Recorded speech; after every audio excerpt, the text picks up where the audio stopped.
Intense.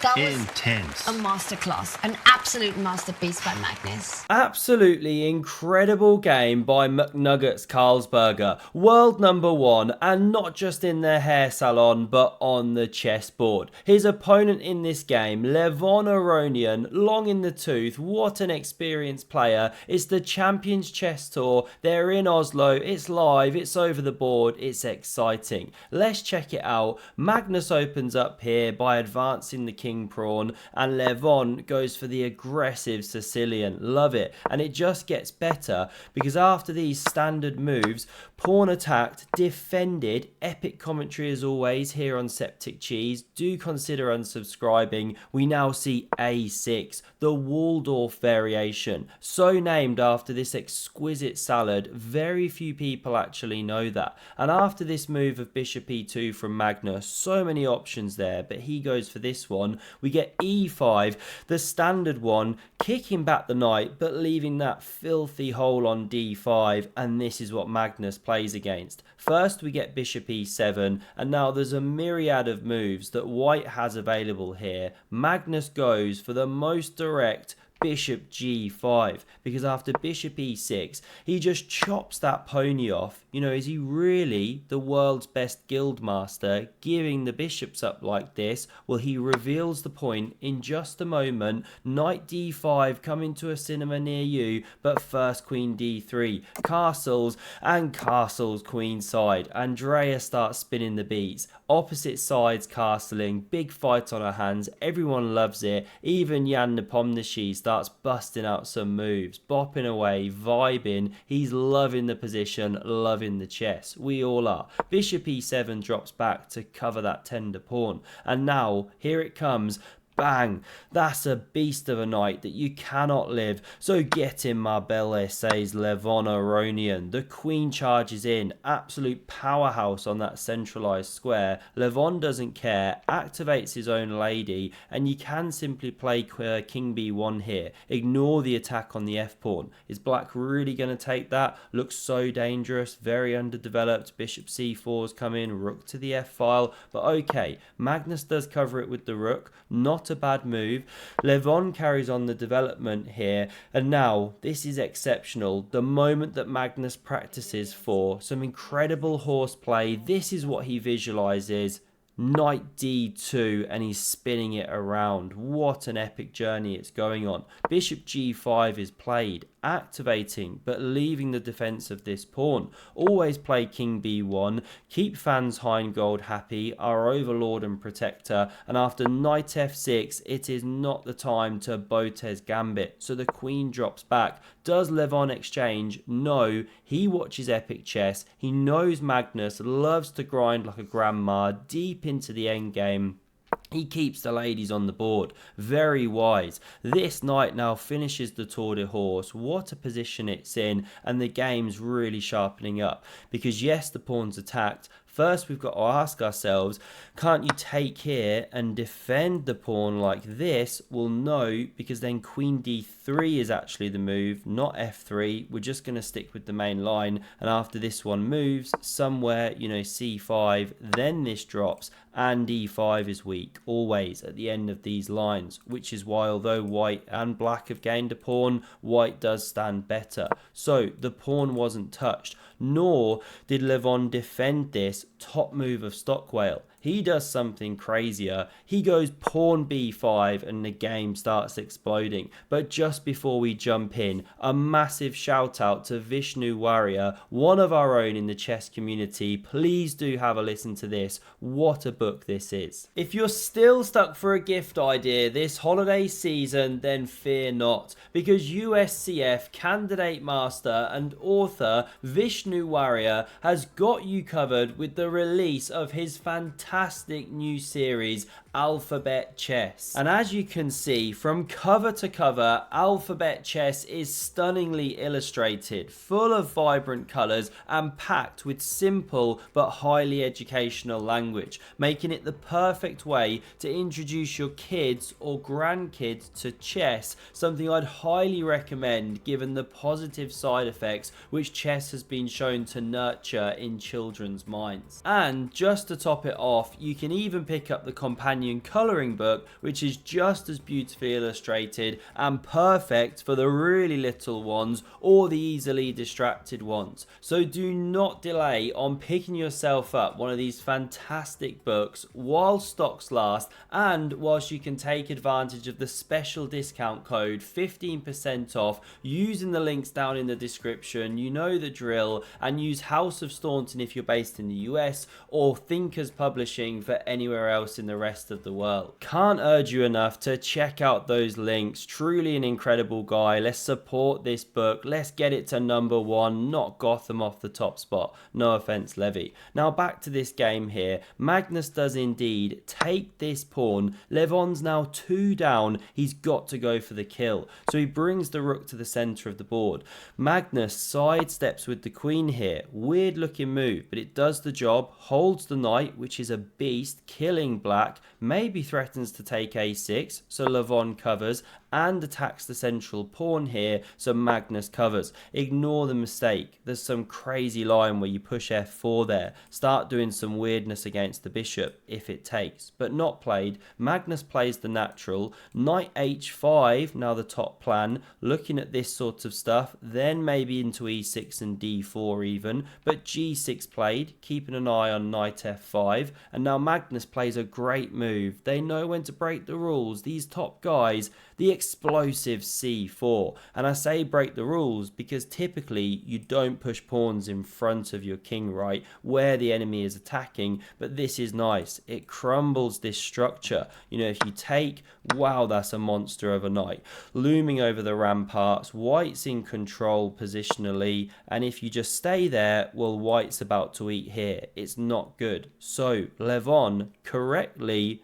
does this before Magnus can do anything weird. Magnus picks up the pawn. Now he's 2 pawns to the good, just 1 pawn before, but of course Levon wants to attack. But he starts with this sneaky move. Watch out for that bishop maneuver, about to win a piece. So Magnus gets out a dodge, or does he? Because this is insane. Rook b8, isn't this one just absolute toast? Well, no. You can tiptoe down the A file here and just save your behind, because if black takes here, now you take and you hit the rook and it can't come to b5 or take here.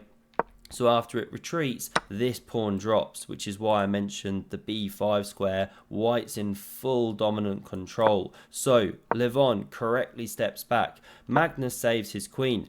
This rook jumps up the board, preparing to stack the 2 towers. Magnus drops back here, covering the king. After bishop c5, things are getting a little bit weird. You know, rook b4 is on the way, and this queen is running perilously short of squares. This is what was spooking Magnus. Engine wants rook d3, says no worries, just jump into a5, but it's getting scary. So Magnus chops off this bishop, not the top line, but White still keeps advantage, of course. Queen recaptures, and now he goes rook d2 to cover the mushrooms. Rook fb8 doubles, and Magnus now blunders in this position, but it's really not obvious why. He should play rook c1.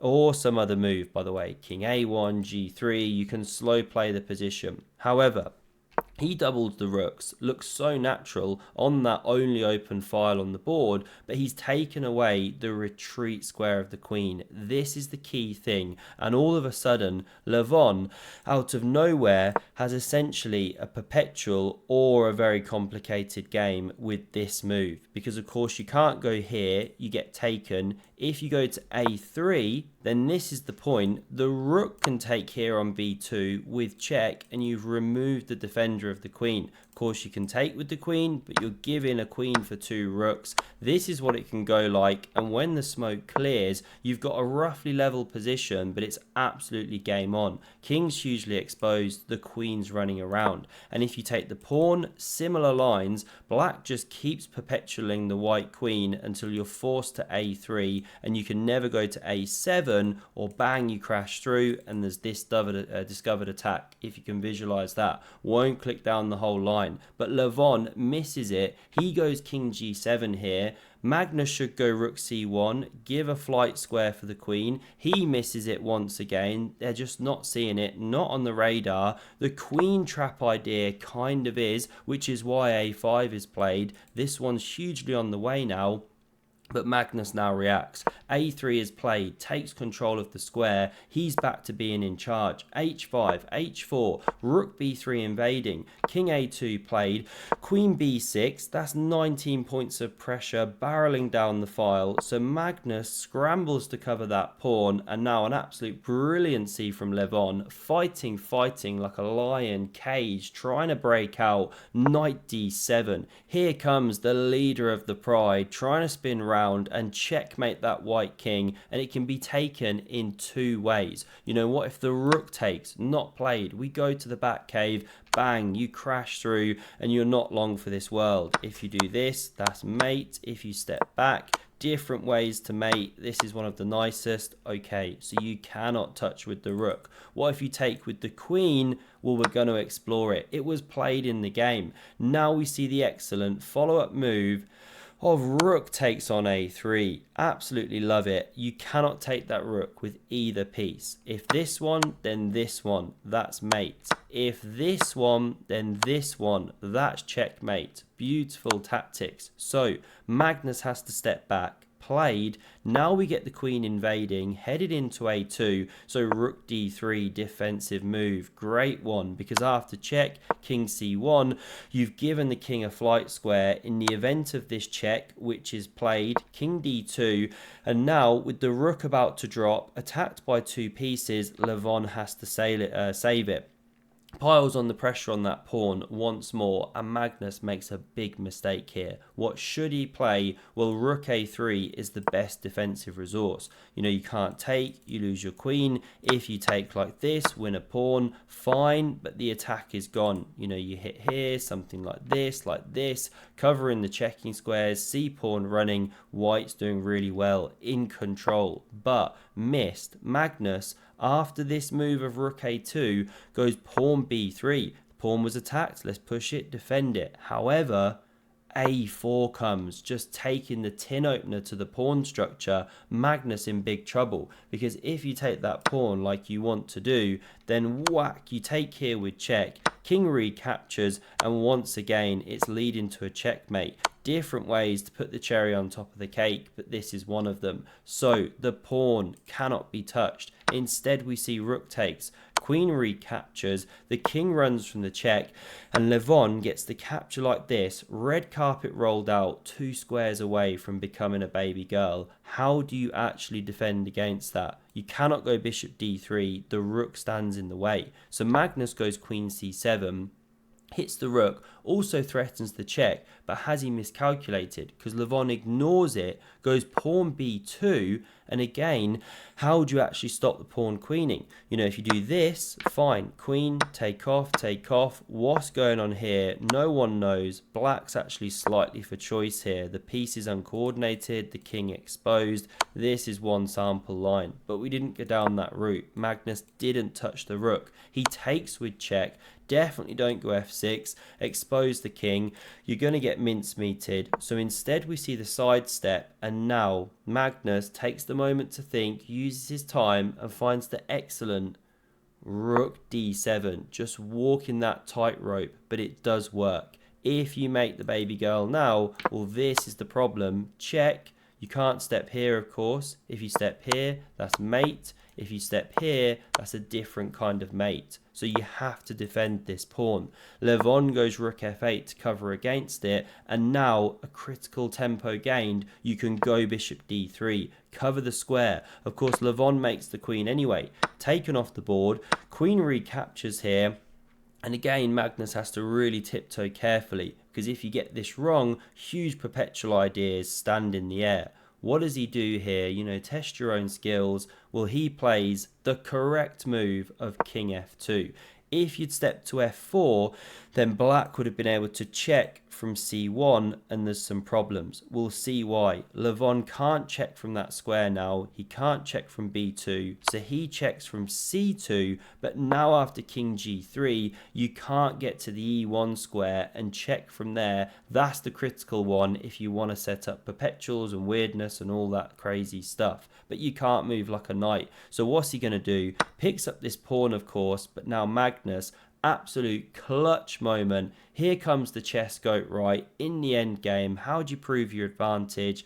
Bang! Centralizes the queen, offers the exchange, but also threatens to cave in the f7 pawn. So it forces these ones off the board. How do you recapture here? Have a think, of course. We know what Anish would do. That would help it make his way into this incredible book, which he's soon to revisit. He'd go with the rook, right? Nice, steady, drawn position. Everybody goes home, has a cup of tea. But no, pawn recaptures. That's the way you play for the win, of course. Get this one running like Forrest Gump. So king g7 played, king f4. Now there's a whole line where black steps in, takes the opposition, but still white is better. Ultimately, you've got the passed pawn, active rook. But we'll stick with the game. Levon cuts the white king from coming to e5 like this, wants to go active as well. Magnus gets out the way so his pawn can run. Rook e2 hits the g pawn, it advances down the board, hg, fg, I was about to say hg, and now after king f8, Magnus doesn't play the most precise, but it's natural. d6, they're playing on low time. The king steps over, and now this is kind of crazy. Apparently, the only winning move here is rook a4. Looks very weird to let the king to d7, but the engine just wants to sack the pawn, run the king all the way in, blah, blah, blah, craziness. Magnus plays the natural king g5. Apparently, rook g2 puts white in a bit of a zugzwang where it's a level position. No idea why, too deep for me. Instead we get rook e4, huge mistake. You can see Stockfish have a hernia here because after check is played, king d7, now Magnus spins around and there's big problems. You can't go here or here with the king. What if you try and cover the pawn like this? Well, now you check. Rook's off the board and run this one through. No good. So instead, f5 was tried by Levon. Now we see captures, pawn takes, and once again, there's only one winning move here. It's move 62. Magnus has dominated the game, but still, you have to find only one move to take home the victory. That's how nuts chess is at this elite level. The guys are such good defenders. Don't touch the pawn, basically. h5 is the move. You know, you want to keep this king in contact with this square. So king takes here was played. h6 from Magnus. Now check on the board, and again, brilliant move. You do have more options here, but this is nice. Simply saying, look, I don't need to eat your pawn. I'm just going to cover the threats of taking my own one. Rook g2 played. h7, rook h2 check, king g6, and if you check from here, well, you can hide out here, use this one as an umbrella, and nothing to be done. Completely lost game, of course. So we didn't see the check. Levon instead marches the f-pawn, but now Magnus simply makes the queen and Levon resigns. Because if he captures here, well, you simply can't catch the f-pawn in time, right? Here's a sample line, drops off the board, and I think Magnus knows how to do this checkmate. This, the final position, incredible Najdorf battle, I thought, really fun, and do check out the links below. Incredible ABC chess book, colouring book. Let's support Vishnu, let's get him to the #1 bestseller book, chess, in the entire world. Thanks very much for watching, hope to see you again soon, and check out the video on screen for another incredible game of chess. Cheers.